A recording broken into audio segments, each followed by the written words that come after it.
અરવલ્લી જિલ્લાના ઈસરી ગામમાં જૂની પરંપરાથી વરરાજાનો વટ. ગુજરાતમાં હાલ લગ્નસરાની સિઝન ચાલી રહી છે. લગ્ન પ્રસંગમાં હાથી, ઘોડા, ગાડી, બગ્યોમાં વરરાજાના વરઘોડા કાઢવાનું દેખાદેખીમાં ચલણ વધી રહ્યું છે.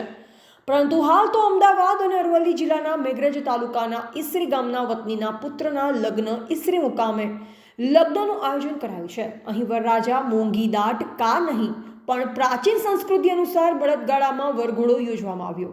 આ અનોખા વરઘોડા ગામમાં આકર્ષણનું કેન્દ્ર બન્યું હતું.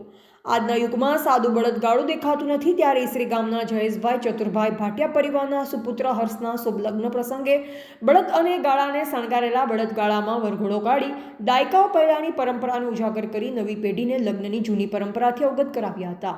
મારું નામ જયેશ કુમાર સિંહ ભાટિયા છે.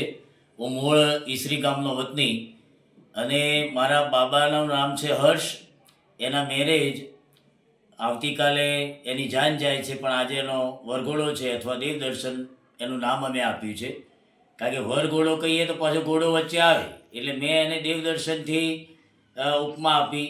અને એ ઉપમા આપવાનું મેઇન કારણ એ કે છેલ્લા હું 10 વર્ષથી જોઈ રહ્યો છું કે દિન પ્રતિદિન આર્થિક રીતે નબળો હોય કે સદ્ધર હોય, પણ એ લોકો વરઘોડાની અંદર અથવા બેન્ડવાજાની અંદર અથવા ડીજેની અંદર એટલા બેફામ ખર્ચા કરે છે કે એ લગભગ એના પ્રસંગ પછી 8-10 વર્ષ સુધી એ મૂંઝાયેલો રહે છે.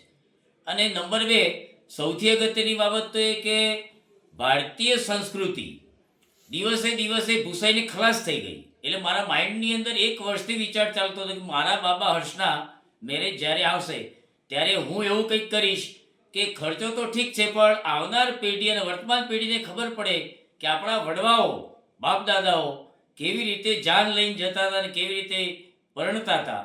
એટલે મને એક વિચાર આવ્યો કે ભાઈ ચલો બળદગાડું કરીએ અને એને ઇકો ફ્રેન્ડલીથી સજાવીએ અને ઓછામાં ઓછા ખર્ચે સમાજને એવો આપણે ઉપદેશ આપીએ કે આપણી રસ્તે ચાલે અને આર્થિક રીતે બોજની અંદરથી બચી એમનું ભાવિ ઉજળું બનાવે. અને દેશની તમામ જનતાને અને ગુજરાતની ખાસ જનતાને મારી વિનંતી કે ભાઈ આ રીતે કરો, ખર્ચની અંદરથી તો બચવાનું કંઈક સરસ લાગશે અને કંઈ ટેન્શન વગરનું કામકાજ. ઇકો ફ્રેન્ડલી દેવદર્શન એનું નામ આપો, વરઘોડો કાઢી જ નાખો. વરઘોડો કહો એટલે ઘોડો લાવવો પડે, આપણે એવું કાઢી જ નાખો ઘોડો, તો ડીજેની પણ જરૂર નથી, કશું નહીં. દેશી આપણે પ્રાચીન કાળની અંદર રાવર મિત્રો જે રીતે વગાડતા હતા એ જ મેં ટીમ બોલાવી છે અને ઇકો ફ્રેન્ડલી બળદગાડા દ્વારા હું મારા બાબાના લગ્ન કરવા જઈ રહ્યો છું.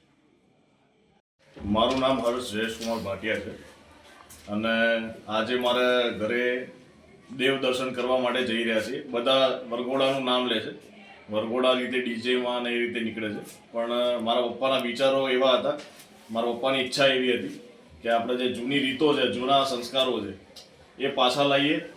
એટલા માટે બળદગાડું શણગાર્યું છે અને બહુ જ ઉત્સાહ છે એના લઈ કે બળદગાડું શણગાર્યું છે બહુ સારી રીતે મારા ભાઈઓએ, મારા જીજાજીઓએ ભેગા થઈ.